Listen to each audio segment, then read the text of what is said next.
Hai semuanya, gimana kabar kalian? Semoga selalu dalam keadaan baik. Jadi selamat datang kembali di Andre Graystone Channel dan ini adalah segmen analisa pagi, segmen di mana kita akan mengulas untuk update news dan juga pergerakan dari market, khususnya market dari Bitcoin. Teman-teman, hari ini kita berada di tanggal 30 Juli 2024. Di hari Selasa ya, kita akan mulai pembahasannya seperti biasa dari kalender ekonomi. Untuk perdagangan hari ini kita akan dapat beberapa rilis data. Dari Uni Eropa jam 4 sore akan ada data terkait dengan GDP mereka. Dilihat dari forecastnya, possibility GDP akan meningkat secara year on year dari 0,4% menjadi 0,6%. Sementara dari Amerika Serikat akan ada data terkait dengan komposit ya, data HPI komposit dan juga consumer confidence, serta ada jobless claim juga. Ini datanya akan dimulai dari jam 8 sampai 9 malam nanti. Volatilitas berpotensi juga terjadi pada market untuk perdagangan hari ini.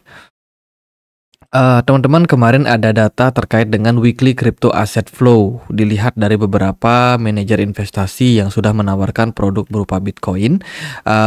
Semingguan terakhir closingnya sebenarnya cukup bagus ya. Dilihat dari beberapa data, ada BlackRock dan juga Fidelity yang memimpin inflow yang lumayan besar, namun dari Grayscale sendiri masih dalam posisi arus keluar yang terus terjadi, teman-teman.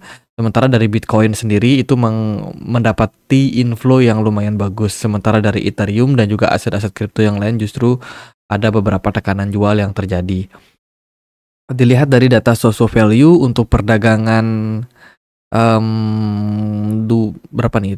Tiga hari lalu ya. Itu inflow lumayan banyak terjadi pada BlackRock, sementara Grayscale masih dalam proses arus keluar dan juga beberapa manajer investasi yang lain juga masih dalam posisi inflow. Sementara dari Ethereum ETF spot, Grayscale Mini ya, ini salah satu produk dari Grayscale, itu mendapati inflow yang lumayan tinggi.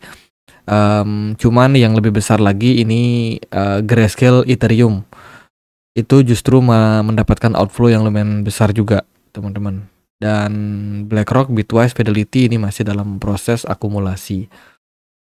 Jadi dilihat dari data kemarin sebenarnya datanya lumayan mix ya. Untuk Bitcoin memang masih dalam posisi inflow. Kalau dihitung-hitung dari tekanan jual dan juga tekanan beli, justru lebih banyak tekanan beli tapi tipis banget. Itu kemudian akan ada berita terkait dengan unlock token besar-besaran di bulan Agustus. Ada 5 token yang di-highlight di sini. Yang pertama adalah Avalanche.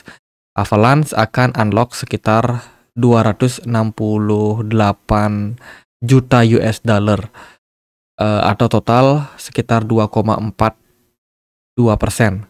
Ya, 2,42% akan di-unlock pada perdagangan tanggal 20 Agustus 2024. Kemudian ada wormhole juga akan ada unlock. Ini lumayan besar, teman-teman, sampai 33,33%. Ini waspada sih, wormhole ini berpotensi crash ya kalau ada berita seperti ini dan akan dilakukan di tanggal 3 Agustus. Jadi ini jangka pendek. Kemudian juga akan ada Aptos yang akan unlock lagi dengan porsi 2,41% dari total supply yang beredar. Lalu ada Sandbox, ini unlock juga lumayan gede, sekitar 9% dari total sirkulasi supply-nya. Itu atau sekitar 69 juta US dollar. Arbitrum masih akan ada unlock sekitar 2,77. Jadi beberapa koin tersebut harus diwaspadai karena akan ada unlock yang lumayan besar di bulan Agustus nanti, guys. Kemudian kita sedikit membahas tentang perpolitikan Amerika Serikat. Jadi kita sudah tahu nih apa saja poin-poin yang disampaikan oleh Joe Biden. Ternyata di acara Bitcoin 2024 konferensi kemarin juga ada salah satu kandidat yaitu Robert F. Kennedy yang juga menyampaikan terkait dengan visi misinya, teman-teman, dalam acara tersebut. Pada intinya adalah mereka punya beberapa kesamaan ya, di mana mereka akan menolak yang namanya CBDC dan mendukung US memiliki cadangan berupa Bitcoin reserve ya, berupa Bitcoin. Kalau dari Donald Trump itu menambahkan seperti pemecatan Gary Gensler jika dia terpilih menjadi presiden, bahkan di hari pertama dia udah targetkan Gary Gensler bakalan di-cut. Aku nggak tahu sih apakah Presiden Amerika Serikat punya wewenang untuk menghentikan petinggi SEC ya. Kemudian juga strategi dari yang dilakukan oleh Trump tentu saja adalah untuk mendukung kripto dan juga menyelesaikan dominasi dari Joe Biden dan juga Kamala Harris, Elizabeth Warren dan Gary Gensler yang merupakan salah satu tokoh yang terkenal anti kripto. Kalau Robert F. Kennedy, dia punya salah satu visi juga yang lumayan bagus. Yang pertama adalah non-taxable untuk transaksi BTC to dollar. Ini berita bagus untuk adopsi Bitcoin. Kemudian use Bitcoin to hedge inflation. Itu juga yang akan dilakukan oleh salah satu kandidat Presiden Amerika Serikat. Jadi ini sebenarnya kita udah dapetin dua nama. Ya siapa saja yang memang pro terhadap kripto, teman-teman. Jadi mereka punya persamaan, punya perbedaan juga sih dari isi pidato yang disampaikan di acara Bitcoin 2024. Kemudian ada berita bagus datang dari Slovenia, Republic of Slovenia. Kemarin dikabarkan dalam hal mencoba atau menguji coba tentang obligasi yang dicatat langsung di blockchain, teman-teman. Obligasi tersebut diterbitkan dalam konteks program eksperimen menyelesaikan uang bank sentral grosir dari bank sentral Eropa, menyelesaikan obligasi dilakukan secara on-chain. Nah ini secara on-chain dalam uang digital bank grosir melalui solusi tunai, interoperability, and tokenisasi. BNP Paribas bertugas dan bertindak sebagai koordinator global dan juga pembukuan tunggal. Jadi dari berita ini sebenarnya pemerintah dari Slovenia ya ini sudah mulai mencoba untuk melakukan tokenisasi. Melakukan tokenisasi aset yang mereka pakai percobaan adalah obligasi digital Republik Slovenia yang sudah diterbitkan sekitar 30 juta euro ya. Kupon ini memberikan return sekitar 3,65%. Oke, percobaan untuk mencoba teknologi blockchain. Kemudian ada berita terkait dengan Elon Musk. Elon Musk say I'm not going to be promoting crypto. Jadi Elon Musk bilang dia tidak akan mempromosikan kripto. Ya, jadi ini merupakan sebuah berita yang mungkin kurang mengenakan untuk para pencipta meme coin ya, karena seringkali memang meme coin ini harus dipom-pom dulu ya.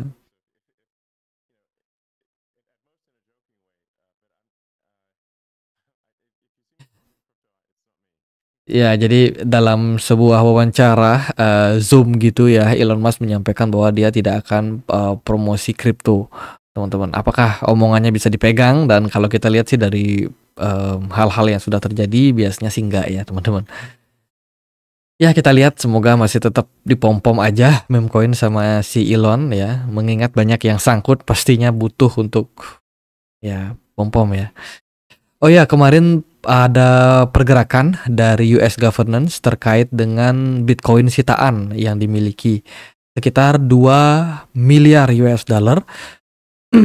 Itu kemarin bergerak ya dari wallet US governance ini berpindah dan bikin market juga mengalami crash ya. Kalau kita lihat dari data ini ada perpindahan yang memang dilakukan dengan jumlah sekitar 29.000 Bitcoin ya yang berpindah atau sekitar 2 miliar US dollar, sangat-sangat besar dan ini menimbulkan kekhawatiran terhadap market.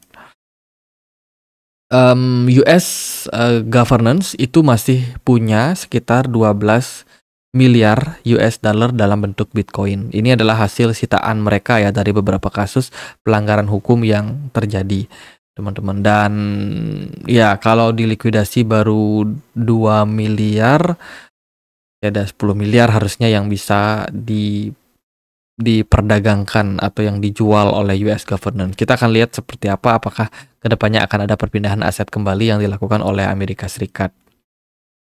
Dilihat dari pergerakan Bitcoin di perdagangan kemarin, Bitcoin lagi asik-asiknya berada di kisaran level 70 ribuan ya teman-teman, 70 ribuan lebih dikit aja itu langsung crash ya, karena memang ada sentimen terkait dengan pergerakan dari wallet Bitcoin yang tiba-tiba teman-teman padahal lagi asik-asiknya naik ya. Volume perdagangan kemarin juga aku bilang bagus, smart money juga bagus banget untuk Bitcoin.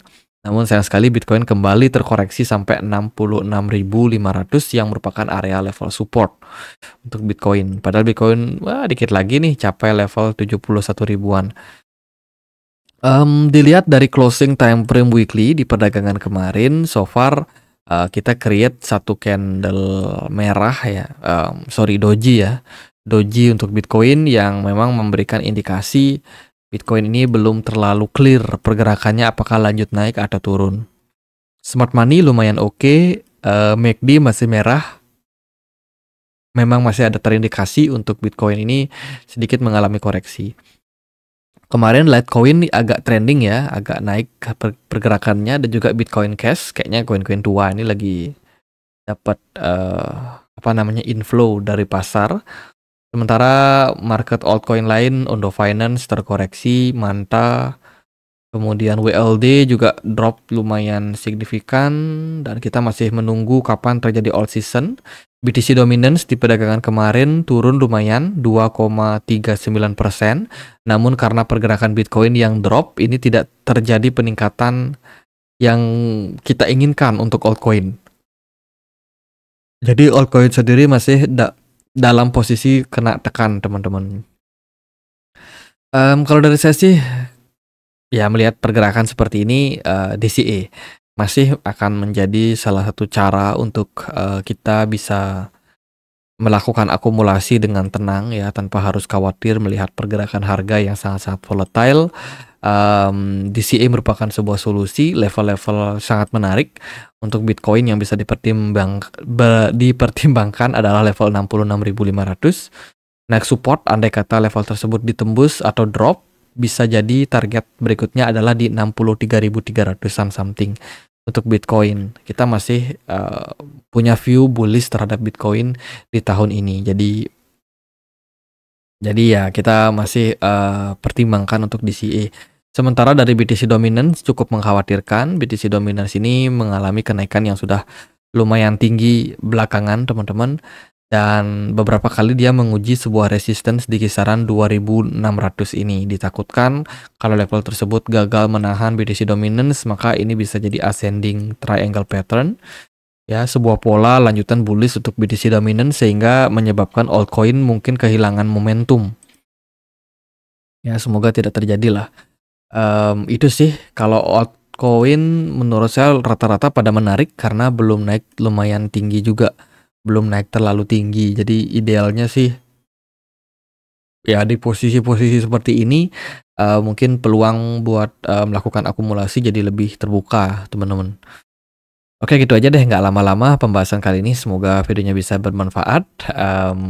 Ingat event di minggu ini yang penting itu adalah di tanggal 1 Agustus terkait dengan keputusan suku bunga dari The Fed yang akan dibacakan jam 1 dini hari.